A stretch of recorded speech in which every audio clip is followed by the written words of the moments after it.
Hola estimados alumnos, bienvenidos a otro video de estadística. En esta oportunidad vamos a ver el tema de las medidas de forma, ¿sí? Como vamos a ver enseguida, hay dos tipos de medidas de forma que son las medidas de asimetría y de kurtosis, ¿sí? Comencemos entonces. Como les decía recién, hay dos tipos de medida de forma, porque las medidas de forma miden en general el grado de deformación horizontal, ¿sí? Lo que llamamos asimetría, ¿sí? O el grado de deformación vertical, que la llamamos formalmente kurtosis, de un conjunto de datos, ¿sí? Comencemos por ver qué es la asimetría, ¿sí? La asimetría es la forma en que se distribuyen los datos hacia la izquierda y hacia la derecha de las medidas de posición central, ¿sí? De los valores centrales de la variable, ¿no? Y podemos tener tres casos. Podemos tener el caso de una distribución simétrica, ¿sí? Cuando a la izquierda y a la derecha de los valores centrales principales de la variable, los datos se distribuyen de la misma manera, como es en este ejemplo que estamos viendo acá, ¿sí?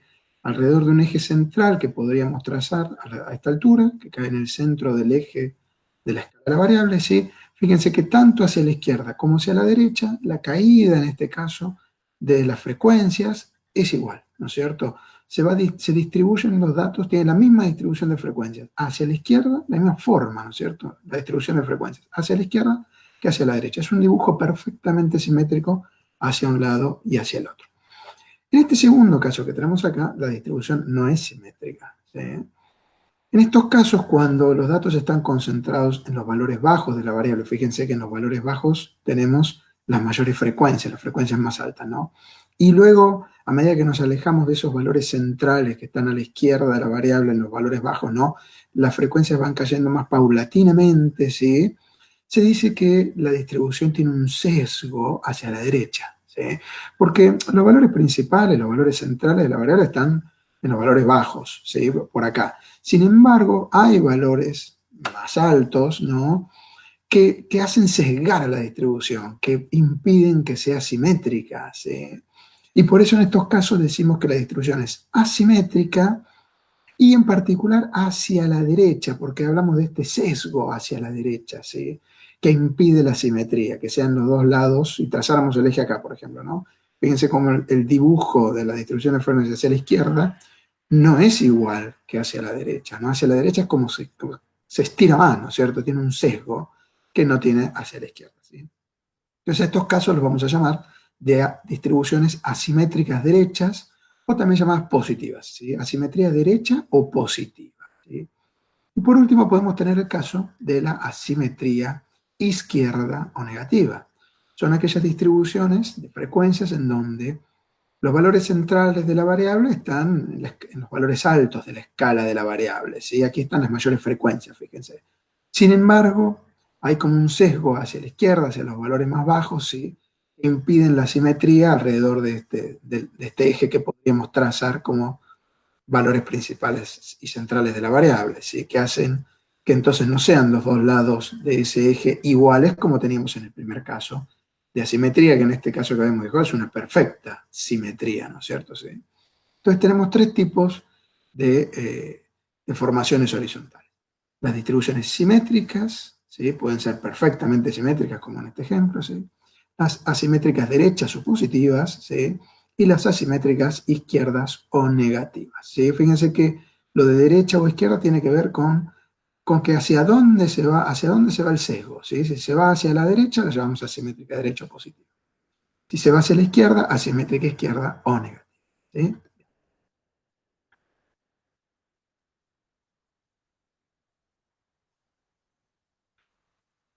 ¿Cómo se mide la simetría? ¿Sí? Una primera forma de explorar, de inspeccionar la simetría de una distribución, la podemos realizar comparando los valores de las medidas de posición, ¿sí? Que son las que vimos nosotros, de posición central me refiero, ¿no? La media aritmética, la mediana y la moda. Reitero, no son estas medidas de simetría estrictamente hablando, son medidas de posición, ¿sí? De posición central, ¿no? Pero vamos a ver que hay una regla por la cual se pueden usar para explorar, para inspeccionar cómo es la simetría, ¿sí? Adelantándonos a medidas propias de simetría, ¿sí? ¿Y cuál es esa comparación? ¿Sí? En el caso de las distribuciones simétricas, perfectamente simétricas, ¿sí? Vamos a ver que entre media, mediana y modo hay una regla. En el caso de distribuciones asimétricas derechas hay otra. Y en el caso de asimétricas izquierdas, una tercera. ¿Sí? Veamos qué pasa en el caso de distribuciones perfectamente simétricas. En esos casos, las tres medidas de posición central que nosotros hemos visto, media, mediana y modo, van a ser iguales. ¿Sí? Vale decir que si nosotros encontramos en una distribución de frecuencias, en los datos de un conjunto de observaciones, las tres medidas de posición centrales, estas media, mediana y modo, son iguales, significa entonces que sin necesidad de que veamos el gráfico de la distribución de frecuencias, ¿sí? Nos vamos a dar cuenta, podemos decir, ¿no es cierto?, que la distribución es perfectamente simétrica. ¿Sí? Por supuesto que si no son exactamente iguales, pero están muy cerca, en vez de perfectamente simétrica, diremos que la distribución es simétrica. ¿Sí? En cambio, si observamos que la media aritmética es mayor a la mediana y esta a su vez mayor al modo, ¿sí?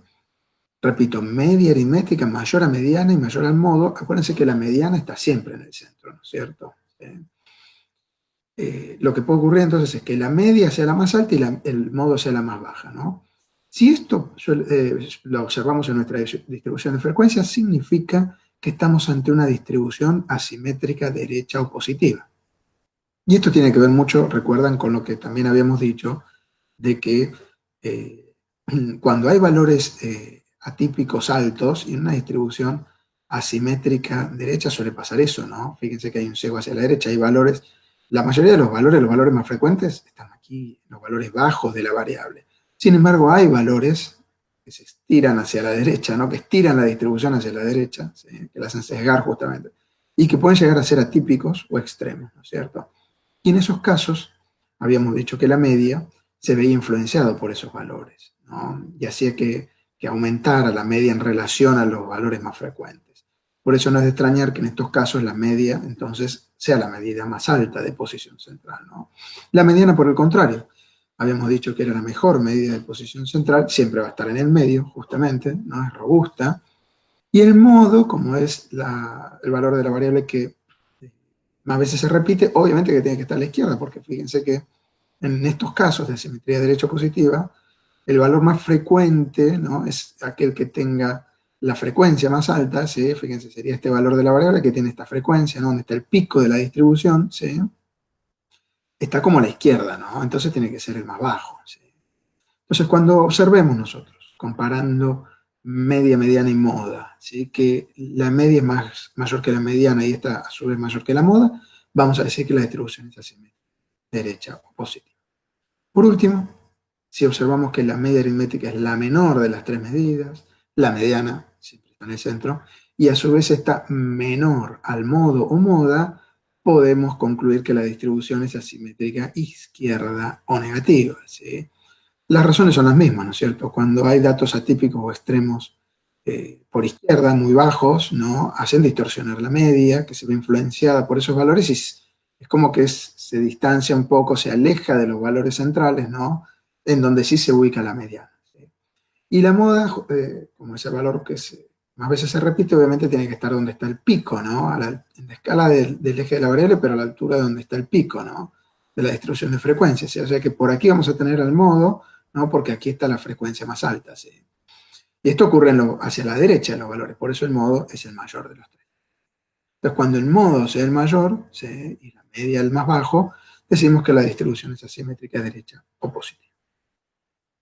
Vamos ahora sí medidas específicas de simetría, ¿sí? Esta forma que vimos recién de comparar media, mediana y modo, ¿sí?, es utilizando medidas de posición central, ¿sí?, que no son medidas de simetría, sino cuya comparación nos permite inferir cuál es la simetría de la distribución, ¿cierto? Pero como les decía, veamos ahora medidas concretas. Perdón, un ejemplo antes, ¿sí? ¿Se acuerdan del ejemplo que habíamos visto nosotros del número de veces que concurrían los clientes al negocio durante el último mes? ¿Sí? Teníamos una distribución de frecuencias en ese caso, ¿sí? ¿Se acuerdan que eran 25 clientes, ¿no? Los valores de la variable iban de 1 a 7, habían sido observados de 1 a 7, ¿sí? Y habíamos observado en ese caso, que lo fuimos siguiendo, que la media aritmética nos había dado 4, que la mediana era 7, también 4, y que el modo, la moda, era 4, porque observen que el 4 era el valor que más veces se repetía, ¿cierto? ¿Se acuerdan que la mediana la habíamos sacado viendo las frecuencias absolutas acumuladas? Aquí habíamos visto que el 4 tenía los lugares 11 a 15, porque fíjense que el valor de la variable 3 llegaba hasta la frecuencia acumulada 10, ¿no? Entonces el 4 estaba ocupando los lugares 11 a 15, y habíamos encontrado que la mediana en este caso, ¿se acuerdan cómo se hacía? Se buscaba la posición, que era 25 más 1, 26 sobre 2, ¿sí? Eso nos daba 13,5, ¿no? Y ese 13,5, perdón, eso nos daba 13, quiero decir, ¿sí? Y esa posición 13 justamente, entonces, está entre la 11 y la 15, que la tiene el valor 4, ¿sí? De ahí habíamos sacado que la mediana era igual a 4. El modo porque era el que más veces se repetía, y la media la habíamos calculado, ¿se acuerdan? Multiplicando cada valor de la variable por su frecuencia y luego sumando todas esas multiplicaciones y dividiendo el total sobre 25. Bueno, acá podemos decir qué cosa. Fíjense que las tres medidas en este caso daban iguales, ¿sí? Y es porque este era un caso en donde la distribución era perfectamente simétrica, ¿sí? Como vimos en el caso, en la diapositiva anterior, ¿no? ¿Se acuerdan? Cuando las tres medidas son exactamente iguales, es debido a que la distribución es perfectamente simétrica. Y ya se vislumbraba esto un poquito acá en la distribución de frecuencias, porque fíjense cómo era la forma, ¿no? A la izquierda del 4, el 4 tiene el pico de la distribución de frecuencias, ¿no? Que tiene este 5, pero hacia la izquierda, ¿cómo caen las frecuencias? Fíjense, 3, 4, 3. Y hacia la derecha, 3, 4, 3. La distribución de frecuencias es igual hacia la izquierda que hacia la derecha del valor central, que es este 4, ¿no? Entonces se confirma lo que decíamos, de que cuando las tres medidas de posición central son iguales, ¿sí? La distribución es perfectamente simétrica, ¿sí? Bien. Les comentaba, veamos ahora una medida mucho más específica de simetría, ¿sí? Es el llamado coeficiente de Pearson, ¿sí? O de simetría de Pearson, ¿sí? De asimetría de Pearson. ¿Cómo se calcula este coeficiente? Este coeficiente es un cociente, una división entre, por un lado, en el numerador, la diferencia entre la media aritmética y el modo, que también hay por una regla empírica que existe, ¿sí? Se puede demostrar que esto es igual a 3 veces también la diferencia entre la media y la mediana. La distancia entre la media y el modo equivale a 3 veces la distancia que hay entre la media y la mediana. Por eso podemos usar cualquiera de las dos formas en el numerador. O usamos media menos modo, o usamos 3 veces media menos mediana. Es equivalente, el resultado va a ser igual. Y en el denominador de este cociente va la desviación estándar, ¿sí? O sea que es una medida relativa a la desviación estándar. Tiene en cuenta la dispersión que tenga la distribución de frecuencias, ¿sí? O sea que es muy buena medida de asimetría, porque también sirve para hacer comparaciones, ¿sí? Entre distintos conjuntos de datos, ¿sí? Pues está teniendo en cuenta la dispersión de la variable, ¿no? Justamente cómo se alejan de los valores centrales las observaciones, ¿sí? Los posibles resultados son 3 de este coeficiente de asimetría de Pearson, ¿sí? Si este coeficiente da igual a 0, decimos entonces que la distribución es simétrica. Claro, porque ¿cuándo daría igual a 0? Cuando el numerador es igual a 0, ¿no es cierto? Y fíjense que para que el numerador sea igual a 0, la media tiene que ser igual al modo. O acá, ¿no? Para que 3 por la media menos la mediana dé igual a 0, hace falta que la media dé igual a la mediana. Y entonces, un valor menos lo mismo va a dar igual a 0, lo mismo que acá. La media menos el modo, si llegan a ser iguales, ¿no? Va a dar esto igual a 0. Y habíamos dicho que cuando las tres medidas eran iguales, significaba que la distribución era simétrica, ¿no? O sea que un poco este coeficiente de Pearson está inspirado en esta comparación entre media, mediana y modo que vimos recién, ¿no es cierto? Por el contrario, ¿qué pasaría si la media fuera mayor que las otras? Mayor que el modo, este valor, este numerador, daría un número positivo, ¿no?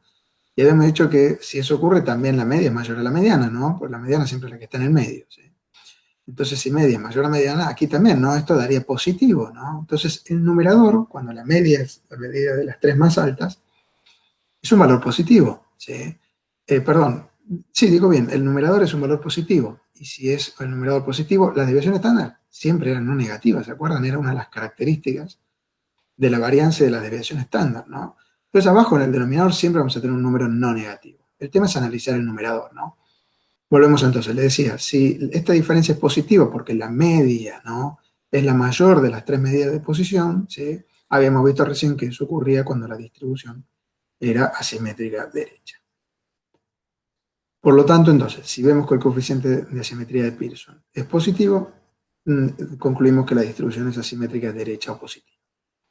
Por último, si vemos que la media es la más chica de las tres medidas, ¿no? Va a ser menor que el modo, va a ser menor que la mediana, el numerador nos va a dar un número negativo, ¿sí? Dividido un número no negativo, va a seguir manteniendo el signo negativo del numerador, o sea que el coeficiente de Pearson va a ser menor a 0. ¿Sí? Y en esos casos habíamos visto antes, ¿no? Que la distribución, reiteremos para atrás, ¿sí? ¿Se acuerdan? Era cuando la media era la más baja de las tres, asimétrica izquierda o negativa. ¿De acuerdo? Sí. Por eso entonces, si es menor a 0 el coeficiente de Pearson, decimos que la distribución es asimétrica izquierda o negativa. ¿Sí? Bien. Veamos otra forma de calcular medidas de simetría, ¿sí? Diferente al coeficiente de asimetría de Pearson, y que es una medida basada en lo que llamamos los momentos.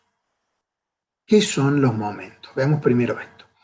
Los momentos son los promedios aritméticos, las medias aritméticas, de potencias de la variable. ¿Sí? Esos son los llamados momentos naturales, ¿sí? Que vamos a denotar con la letra A. También hay momentos de desvío de las observaciones, de los datos respecto a la media, ¿sí? Y a estos momentos, a estos promedios de desvío respecto a la media, se los llama momentos centrados. Y lo vamos a denotar con la letra M, ¿sí? Fíjense en las fórmulas, para retenerlo un poco más, ¿no es cierto? Decimos que los momentos naturales, entonces, denotados con la letra A, son promedios, por eso son sumas de algo que vamos a tener que terminar dividiendo sobre n, ¿sí? Acá hay un error en la diapositiva, el sumatorio va en el numerador, ¿sí? Todo este cociente, ¿sí? Debajo de todo el cociente queda n, el numerador, el sumatorio va acompañando a las x, esta subida a la r, ¿sí? No se aplica todo el sumatorio. Aunque sería lo mismo en definitiva, porque bueno, la n hace como de denominador común en todo caso, ¿sí? Es lo mismo. ¿Sí? Pero es más usual para entenderlo como un promedio, como les estoy diciendo ahora.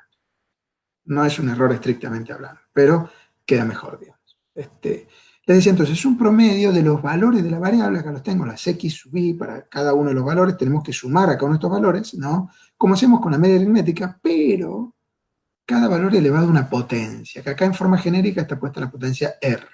¿Sí? Este vendría a ser el momento natural de orden r. ¿Sí? Es un promedio de las observaciones, ¿sí? De todas, desde la primera hasta la última, de nuestra muestra, o podría ser de la población, ¿no? Ahí sería un n mayúscula. ¿Sí? Entonces, repito, de todas las observaciones, pero cada una de las observaciones elevadas a una potencia r, si hablamos del momento natural de orden r. Ejemplo, la media aritmética, que ya hemos visto antes, ¿no? Es justamente el momento natural de orden 1, que es un poco lo que les pregunto acá. Fíjense, ¿quién es el A sub 1? ¿No? Si reemplazamos a R por un 1, ¿sí? Cada observación quedaría elevada a la 1, ¿no? Que es lo mismo que no escribir ese 1, ¿sí? Y eso entonces quedaría igual a que sería esta fórmula, ¿no? La suma de cada una de las observaciones, tal cual las habíamos visto, y al final dividimos todo sobre n, ¿no? ¿Esa qué fórmula era? La fórmula de la media aritmética. Fíjense que entonces, la media aritmética o el promedio, ¿sí? No es otra cosa que el momento natural de orden 1 de una variable. ¿Sí? En cambio ya, si le vamos al cuadrado, no tenemos la media aritmética. ¿Sí? Ese va a ser el momento natural de orden 2. Si r es igual a 3, lo vamos a llamar momento natural de orden 3. Y así sucesivamente. Si la potencia es r, momento natural de orden r. ¿Cuál es la diferencia con los momentos centrados? Fíjense, los momentos centrados también son promedios, también son sumas de términos que terminamos dividiendo sobre n, ¿sí? Con la diferencia de que lo que estamos promediando no son los valores de la variable, sino los valores de la variable en desvío, ¿sí? Las diferencias de cada valor de la variable respecto a la media. ¿Sí? Y además esos desvíos elevados a esta potencia r. ¿Sí? Este cálculo entonces nos daría el momento centrado de orden r. ¿Sí? Si en cambio elevamos esta potencia a la 1, ¿no es cierto? Vamos a tener momento centrado de orden 1. Si lo elevamos a la 2, será el momento centrado de orden 2. Y así sucesivamente. Si hay de orden 3, de orden 4, etc. ¿Sí? ¿A quién le recuerda, por ejemplo, el momento centrado de orden 2? Si cambiamos esta R por un 2, fíjense que la fórmula que obtenemos en realidad es la de la varianza. ¿Se acuerdan que la varianza era el promedio de los desvíos de la variable respecto a la media, pero esos desvíos elevados al cuadrado? ¿Sí? Así que la varianza es un caso particular de un momento centrado, el momento centrado de orden 2. Fíjense entonces, como la media aritmética es un momento natural, el de orden 1, y la varianza es un momento centrado, el de orden 2. ¿Sí? Bien. Con estos momentos, si se puede calcular otra medida de simetría muy conocida, que es el coeficiente de asimetría, ¿sí? y que por estar basado en uno de estos momentos, se lo llama también coeficiente basado en los momentos. ¿Sí? Este coeficiente de asimetría, basado en los momentos centrados, ¿sí? Se calcula de la siguiente manera, fíjense. Es un cociente entre el momento centrado de orden 3, ¿sí? Y la desviación estándar de la variable elevada al cubo. ¿Sí? Repito entonces, es la división entre el momento centrado de orden 3 y la desviación estándar de la variable elevada al cubo. ¿Sí? ¿Quién era el momento centrado de orden 3? Volvemos atrás. ¿Sí? Aquí es el promedio de los desvíos de la variable respecto a la media elevados al cubo. ¿Sí? Y todo eso, ¿no? Para que sea un promedio, esa suma, hay que dividirla sobre n. ¿Sí? Entonces, calculamos ese momento centrado, el de orden 3. Elevamos los desvíos de la variable respecto a la media al cubo, ¿no? ¿Sí? Y calculamos el promedio de todos esos desvíos al cubo, ¿sí? Vamos a tener el momento centrado de orden 3. Forma el numerador de este cociente, ¿sí?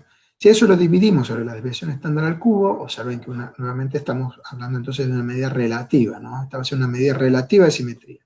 Va a servir para hacer comparaciones, ¿sí? Tenemos este G sub 1 de X, que es el llamado coeficiente de asimetría basado en los momentos. Los posibles resultados son tres, parecidos, similares a lo que vimos en el coeficiente de Pearson, ¿sí?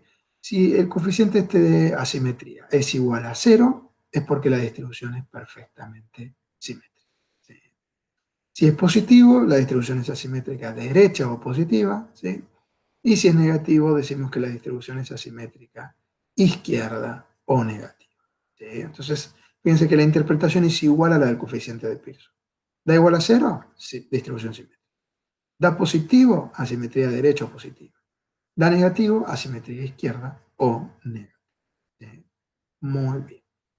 Entonces ya hemos visto cómo analizar la simetría de tres maneras. Por un lado, comparando medidas de posición central, como son media, mediana y modo. ¿Sí? Por otro lado, se puede utilizar medidas de simetría propias. En primer lugar, vimos el coeficiente de asimetría de Pearson. ¿Sí? Y en segundo lugar, el coeficiente de asimetría basado en los momentos centrados. ¿Sí? Vamos ahora a la otra manera de analizar la forma de una distribución. Y esa otra manera habíamos adelantado que era la kurtosis. ¿Sí? ¿Qué es la kurtosis de una distribución de frecuencias? Es la forma en que las frecuencias se observan hacia arriba y hacia debajo de los valores principales centrales, ¿sí? De los valores centrales de la distribución. ¿Sí? Por eso también se dice que la kurtosis mide la deformación vertical, ¿sí? Vertical, porque tratamos de ver cómo es la distribución de frecuencias hacia arriba y hacia debajo de los valores centrales de la variable. Y podemos tener tres casos también. ¿Sí? Esos tres casos son, ¿no? El primero, que la distribución sea puntiaguda, ¿sí? Alrededor de los valores centrales, ¿no? Que sea muy alta la distribución de frecuencias, ¿sí?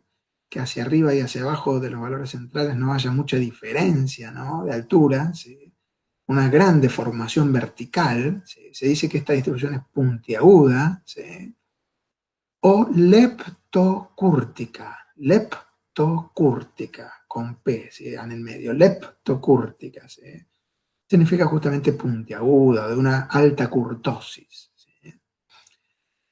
En el otro extremo empiezo por la derecha, sigo por la derecha ahora. ¿Sí?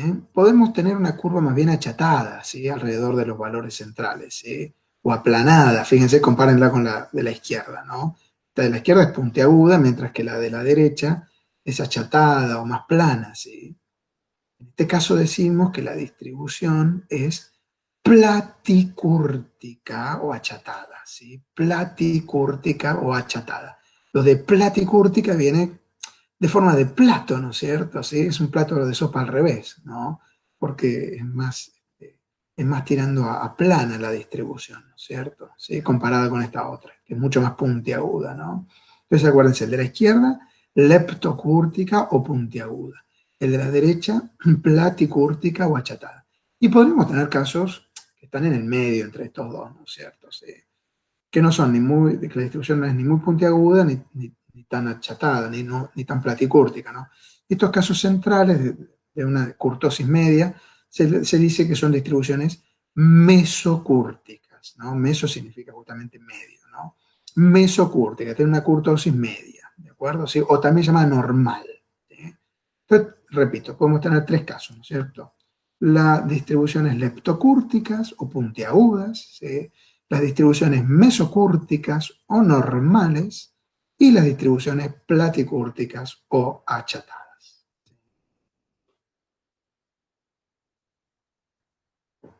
Veamos una medida específica para la curtosis, que a diferencia de la simetría no hay tantas, ¿sí? Y vemos un coeficiente llamado coeficiente de curtosis basado en los momentos centrados, ¿sí? Ya que es muy parecido al coeficiente de simetría. ¿Cuál es la diferencia? Que en lugar de utilizar el momento centrado de orden 3, usa el momento centrado de orden 4, ¿sí? Entonces, observemos que este coeficiente de curtosis se obtiene haciendo el cociente entre el momento centrado de orden 4 y la desviación estándar elevada a la cuarta, pero cuidado, a este cociente hay que restarle 3. En realidad son dos medidas alternativas. ¿A qué me refiero? Inicialmente no se restaba este valor 3, ¿sí? Y también se lo llamaba coeficiente de kurtosis, pero el problema era que hacía que la interpretación, en lugar de hacerla respecto a cero, como vamos a ver enseguida, había que hacerla respecto al valor 3. ¿Sí? Para evitar eso, entonces, se corrige y se resta este 3, y eso permite que la comparación haya que hacerla con respecto al valor 0, ¿sí? Si uno quiere saber qué tipo de kurtosis tiene la distribución. Por eso es que en realidad restamos este 3, pero reitero entonces. Si no restáramos este 3, tenemos el coeficiente de kurtosis. Este menos 3 es como un coeficiente de kurtosis corregido, ¿sí? Para que la interpretación luego del resultado sea más sencilla. ¿De acuerdo? ¿Sí? Por eso restamos este 3. ¿Sí? Pero estrictamente hablando, el coeficiente de kurtosis es este cociente, ¿no? Entre el momento centrado de orden 4, ¿sí? Que se acuerdan sería el promedio de los desvíos de la variable respecto a la media elevados a la cuarta. ¿Sí? Esos desvíos, ¿no? Sobre la desviación estándar de la variable elevada a la cuarta, ¿no? Pero le restamos este 3 justamente para que la comparación sea con el valor 0. ¿Sí? Si este coeficiente de kurtosis, que lo llamamos G sub 2, ¿sí? Es igual a 0, entonces decimos que la distribución es mesocúrtica, ¿sí? O normal. Si este coeficiente de kurtosis, calculado de esta manera, ¿no? Restándole el 3, ¿no? Es mayor a 0, decimos que la distribución es puntiaguda o leptocúrtica. Y finalmente, si este coeficiente de kurtosis, usando el menos 3, ¿no? Es negativo, decimos que la distribución es achatada o platicúrtica. ¿Sí? Si ustedes se olvidaran de restar este 3, ¿sí? Hay algunos software que no usan este menos 3. Infostat, por suerte, sí. ¿Sí? Usa esta misma fórmula que estamos viendo nosotros acá, ¿no? El G2 este. Usa el momento centrado de orden 4, dividido la desviación estándar a la cuarta, menos 3. ¿Sí? Pero algunos otros software no lo hacen, ¿no? Y por ejemplo no toman en cuenta este menos 3. En esos casos, ¿sí? Si uno usa esta fórmula sin el menos 3, ahí hay que comparar con el valor 3. Y si este cociente da igual a 3, la distribución es mesocúrtica. Si este cociente da mayor a 3, la distribución es puntiaguda o leptocúrtica. Y si este cociente es menor a 3, la distribución es platicúrtica o achatada. ¿Bien? Entonces, dependiendo cuál fórmula hayamos utilizado, hay que compararla con 0 o con 3. ¿Sí? Si usamos este menos 3 en la fórmula, comparamos con 0. Si no usamos este menos 3, solamente este cociente, entonces, usamos la comparación con el valor 3. La regla final es la misma. ¿Sí? Mesocúrtica, leptocúrtica o platicúrtica, según sea igual a 0, mayor a 0, menor a 0, si usamos el menos 3, o igual a 3, mayor a 3 o menor a 3, si no usamos este menos 3. ¿De acuerdo? ¿Sí? Bien. Con esto entonces hemos visto las medidas de forma, ¿sí? que son, por un lado, las medidas de asimetría y por otro lado, las medidas de kurtosis, ¿sí? Hasta aquí llegamos en este video. Seguimos luego en el próximo, ¿sí? Los espero en ese otro video. Espero que hayan disfrutado de las medidas de forma, ¿sí? Hasta pronto.